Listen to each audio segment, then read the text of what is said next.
want to become the expert in payment processing, you don't need more experience. You need this. The problem with many people is that they stay invisible, meaning many people are good or even great at what they do, but the problem they struggle with is attracting new business. The reason and the problem isn't skill, isn't how good they are. They can be amazing at what they do, but it's all about the perception. It's about how people see them. So the biggest mistake is staying behind the scenes instead of positioning yourself publicly. I'm gonna go through the 5 steps on how you can position yourself as the go-to expert. Not just the expert, but the go-to expert. And here we go. Hey guys, Michael here. If you don't know who I am, I've built a 7-figure passive income business in payment processing, starting from scratch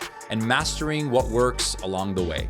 With 15 years of experience, I'm here to help you create your own path to financial freedom, faster and smarter. All right, number 1 is you need to create value. So in order for you to become the trusted advisor, you need to create value. What do I mean by that? Instead of pitching, you need to teach. Share free insights of payment processing, fees, residuals, whatever it is. Almost giving people the inside scoop, the behind the scenes that a lot of people don't understand. I can't tell you how many times I've discussed credit card processing with people and they're like, aha, wow, really? Oh my goodness. It's the way you're positioning yourself. It's shifting from being a salesperson that consistently is always just pitching because nobody wants to deal with them, no matter how good they are, and instead becoming an educator. So that way you can build authority. So when it comes to value, you want to give, you want to become that educator. And example of that is my company Zenti specializes in high risk payment processing. And for example, let's say I was doing that, I would show one of the biggest things in high risk is chargebacks. People have a high chargeback ratio. That's a problem because then automatically they will be considered high risk. So if you don't control those ratios, eventually the merchant can go into match. Match is like a blocked, or you get blocked by merchant providers. Doesn't matter where you go, you'll be blocked, kind of like a blacklist. For example, showcase educational information on how to help merchants reduce or potentially even eliminate chargebacks. One example, a big one is descriptors. I'm just giving you an example on this, but a descriptor, which means when you are setting up a merchant account, your payment processing, or did you set up the right descriptor of who you are? A lot of people set the business up as XYZ LLC, for example, like their legal name instead of their business name. A lot of people don't put their actual contact information. So it makes it easy for someone when they are looking at their bill, they're going to be like, who is XYZ LLC? I don't know who they are. So they're going to think it's fraud. They're going to automatically make it a chargeback. So they're going to contact their card brand. Let's say it's Visa in this case, and they'll say, I want to do a chargeback because I don't recognize this transaction. Instead, let's say that person shopped at McDonald's. Instead of McDonald's having XYZ LLC, you would put McDonald's. That way, that person would recognize McDonald's instead of going full throttle. Because a lot of people, when emotions are high, logic is low. So they're just basing it out of emotion. Plus, they don't have further descriptors where they have the contact information, email. So it makes it easy for them to be contacted. I don't want to get too nitty gritty with that, but this is a very good example of how you can educate people, because people are always thinking, we as humans in general, we have this idea of people that are reaching out to us are always out to get us. Instead, if you position yourself as an authority where you're educating these merchants or people, right, in turn, they're going to see you as authoritative. They're going to contact you. They're going to want to do business with you. Okay. Now, number 2, show up consistently. One time I received an email and it was the most amazing thing because it said, people are choosing other Michaels, but Other Michaels are not better than you, but they're choosing other Michaels because they are seeing them first. That really resonated with me because I'm like, okay, I could be a badass at what I do, but if I'm not out there, who's going to know I'm here? Who knows I exist? So content is really amazing. So what you need to do is, for example, right now I'm doing content. To be very honest with you, it's not my favorite thing, but it's a way for me to reach out. And when I start doing these videos, I start falling in love with it. So it's like a hate-love relationship, thinking about it, kind of dreading it. Oh my gosh, I got to do more content and so on and so forth. But the reality is once I start, as you can see, I get really passionate about it because it's what I do. I love talking about it. But the thing is, my mentor, when I started doing content, said, it's not about posting. It's about being consistent. And that is the absolute truth. Repetition and consistency equal authority. The more people see you, the more they assume you're the expert. So the average person, if they see you 7 times,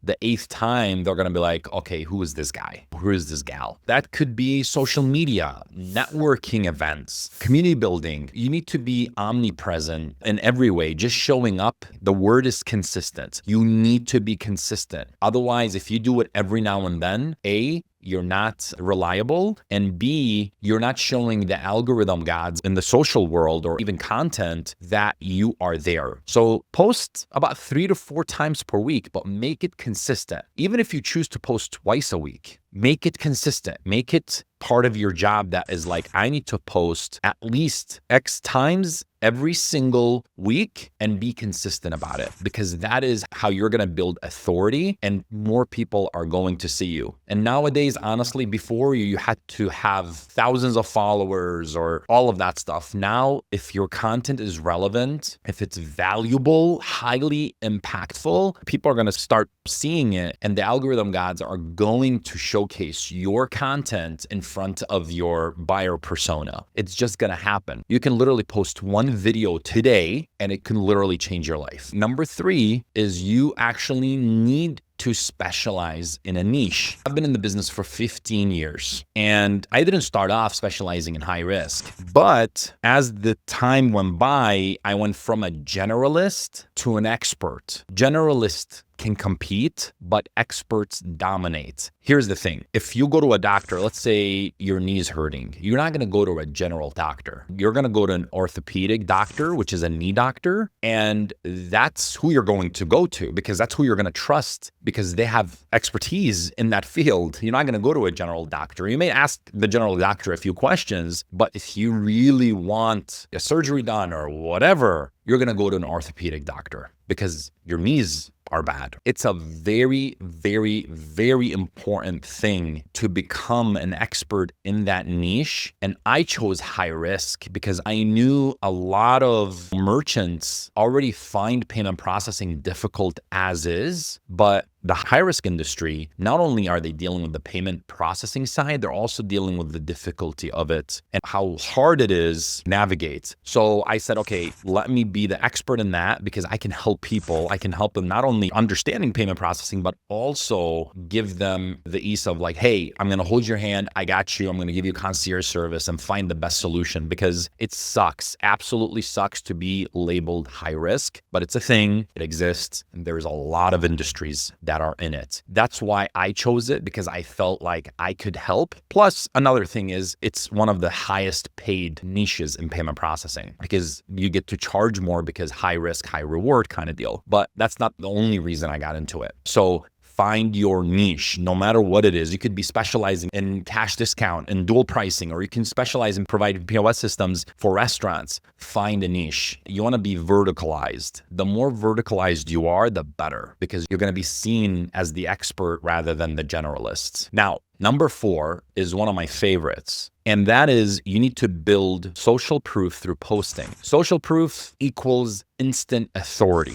What do I mean by that? You have happy customers. You got to showcase them. You got to have case studies. You have to have testimonials because people automatically love seeing success stories of others that has succeeded through your services. I've talked about this many times before, and it's one of my favorite things to do is you take those videos, let's say you have 20 videos and you have some of them that are getting some traction, you're getting views and likes and so on and so forth. So what you do is you take that and you boost up, whether that's YouTube Shorts or Instagram, TikTok. And what you're doing here is you're choosing a 5 to 10 mile radius, and then you're putting some fuel into that fire. And what's gonna happen is you're gonna be almost like a local celebrity in that area, because now you have social proof. People see that you've helped John's restaurant, for example, thrive, and you found a solution, and they see John on the video, and it's telling you there is nothing better than that. So now you're giving educational videos, you're doing all this, you're doing the showcasing of testimonials, case studies. You're gonna have people pretty much self-promote, and you're going to absolutely kill it. But here's the thing, you have to have happy customers. You have to have people that you're delighting, that are absolutely want to rave about you, that you're going to talk to them and say, hey, can I make a testimonial video with you? It would help me tremendously, and it would help you as well, because I'm going to expose your business too. It really helps. Whether you're talking about how much you saved them, you're talking about how your solution is better, how their revenue went up because you systemized their process of taking payments. All of these things are incredible. So please, it's very important for you to do these things. And the last but not least is number 5, be the connector. Your network equals your power. Your network is your net worth at the end of the day. Position yourself as someone who knows who to go to for that. If people want to reach out to you, you've talked to so many people in your network, they already know you're the person. Okay, Michael is the high-risk guy. You build relationships. The more hands you shake, the more money you'll make. That's just it. So build those relationships, and maybe you can do a webinar, or maybe you can do whatever the case might be. You want to be able to build those relationships. Again, going back to number 1, give value. It's the same concept here, because beside just chasing merchants, you can build partnerships where they can just feed you business. And that, my friend, is gold. That's the pinnacle. This is where you want to reach, where you have partners, and those partners are pretty much bringing you business. I mean, look at all of the biggest companies. Think about it. How do they make it? It's all through partnerships, especially in the payment processing space. Look at Amazon. Amazon has a lot of FBAs, and they sell Amazon products on Amazon, and Amazon takes a piece of it. If they never opened up that avenue, Amazon wouldn't be who they are today. That's the reality. So doing a recap of the 5. So remember, create value. Be an educator, not a salesperson. Number 2, show up consistently, make content. Number 3, specialize in your niche. Find a niche that you feel it resonates with you and it makes sense for you to go into. Maybe it's people in your network already that you know that, okay, I know a lot of high-risk people, or I know people that could use POS systems. Oh, I can help e-commerce websites because I'm a web developer already. So it could be many ways that you can find your niche. Number 4, build trust through social proof, which is what we talked about, the case studies, the testimonials. That is gold right there as well. Number 5 is you got to be a connector. You got to connect. You got to build your network. That's one of my biggest focus, is literally just to build networks, because the more people you know, the better. So they can help you. You never know the next person that you're going to see. You don't know who they know. You don't know what they can bring on the table. If you want to be seen as the expert, follow those steps, and believe me, you're going to see results that you've never expected before. That's the end of the video. Thank you so much for spending your time with me. If you have questions or thoughts, drop them in the comments. I'd love to hear from you. And if you're interested in building real passive income through payment processing, check out the free community I've created. The link is in the description, and it's full of resources and tools to get you started today. Hope to see you on the inside.